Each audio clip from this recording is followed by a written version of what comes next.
আমাদের জীবনে আমার দৃষ্টিতে সবচেয়ে বড় ভুলের একটা ভুলের নাম হচ্ছে আমরা আল্লাহর উপর ভরসা হারিয়ে ফেলতেছি। আমরা আল্লাহর উপর ভরসা হারিয়ে ফেলতেছি। আমরা আল্লাহকে মহব্বত করার মতো, নবীকে মহব্বত করার মতো করতে জানি না, অনুভব করার মতো করতে জানি না, ডাকার মতো ডাকতে জানি না।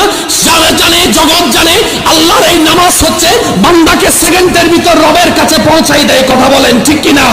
এই নামাজের যতগুলো স্টেপ আছে সবচেয়ে দামি স্টেপের নাম সিজদা। নবী রাহমাতুল্লিল আলামিন বলে, বান্দা তোমরা যখন সিজদায় যাও কপালটা মাটিতে লাগে না, রবের রহমতের দরবারে গিয়ে লেগে যায়। সুবহানাল্লাহ। আফসোস আমাদের জন্য, আফসোস ওই সিজদার মধ্যে গিয়ে সুবহানাল্লাহ সুবহান রাব্বিয়াল আলা পড়তে যদি ইমাম একটু দেরি করে পিছন থেকে কাশি দিয়ে মিসকল মারে। কথা বলেন না রে ভাই? পিছন থেকে কাশি দিয়ে মিসকল মারে।